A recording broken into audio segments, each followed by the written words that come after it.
Hi കൂട്ടുകാരി, നമുക്ക് Dubai gold സൂക്കിലോട്ടൊന്ന് പോയാലോ? വരൂ, നമുക്ക് കാണാം. പല രീതിയിലുള്ള സ്പൈസസ്, കുങ്കുമപ്പൂ, നറുമണം ഊതുന്ന കുന്തിരിക്കം, അങ്ങനെ വേറെ അങ്ങനെ പല പല ഗുഡ്സിന്റെ സ്റ്റാളുകൾ, ട്രഡീഷണൽ ഗുഡ്സുകൾ, വെറൈറ്റി ഡ്രസ്സിന്റെ ഷോപ്പുകൾ, അങ്ങനെ പല രീതിയിലുള്ള ഷോപ്പുകളാണ്. അതിനോട് ചേർന്ന് ഗോൾഡ് സൂക്കും, ഓൾഡ് ഗോൾഡ് സൂക്കാണ്. ഗോൾഡ് കൊണ്ട് ഡ്രസ്സ് തന്നെ ഉണ്ടാക്കി വെച്ചിരിക്കുന്നതാണ്. ബാഗ്, ഡ്രസ്സ്, പിന്നെ ഗിന്നസ് വേൾഡ് റെക്കോർഡ് നേടിയിരിക്കുന്ന ഗോൾഡൻ റിങ്, നമ്മുടെ മോതിരം, ഇത് വേൾഡ് റെക്കോർഡ് നേടിയതാണ്. ഗണപതി ഭഗവാൻ, ദുർഗാദേവി, ഹനുമാൻ, അങ്ങനെ പല രീതിയിലുള്ള നിർമ്മിതികളാണ് അവിടെ ഗോൾഡ് കൊണ്ട് ഉണ്ടാക്കി വെച്ചിരിക്കുന്നത്. നമ്മുടെ ബോഡി ഷേപ്പിന് അനുയോജ്യമായ ഗോൾഡ് ആഭരണങ്ങളാണ്.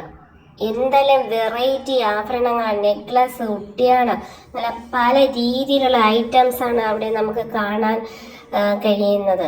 കേരളത്തിലുള്ള ഷോപ്പുകളും ഉണ്ട്. മലബാർ ഗോൾഡ്, ജോയി ആലുക്കാസ്, അങ്ങനെ പല രീതിയിലുള്ള ഷോപ്പുകളുണ്ട്. കണ്ടാൽ മതി വരത്തില്ല. ആ ഗോൾഡ് കണ്ടുകൊണ്ട് തന്നെ ഇരിക്കാൻ തോന്നും. നമ്മളെ കയ്യിൽ പൈസ ഇല്ലെങ്കിൽ എന്തോ കണ്ണാടി കൂടെ നമ്മൾ മേടിച്ചതുപോലെയാണ്. തൊട്ട് നോക്കാൻ വരെ നമുക്ക് പറ്റും.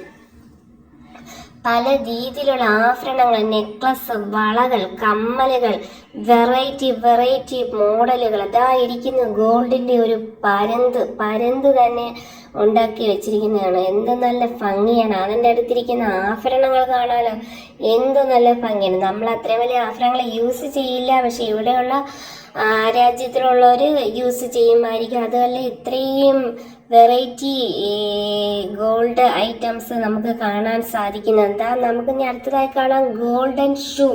ഗോൾഡ് കൊണ്ട് ഒരു ബൂട്ട് തന്നെ ഉണ്ടാക്കിയിരിക്കുകയാണ്. എന്ത് നല്ല ഭംഗിയാണ്. നമുക്ക് കണ്ട ഇതുപോലെ നമുക്ക് തൊട്ട് നോക്കാം, ഫോട്ടോ എടുക്കാം. എന്താ, എൻ്റെ ജീവിതത്തിൽ ആദ്യമായി കാണുന്ന ഗോൾഡൻ ബിസ്ക്കറ്റ്. ഞാൻ ആദ്യമായാണ് ഈ ഗോൾഡ് ബിസ്ക്കറ്റ് കാണുന്നത്. കൂട്ടുകാരെല്ലാം സുഖമായിരിക്കുന്നു വിശ്വസിക്കുന്നു. Tata, bye bye, okay.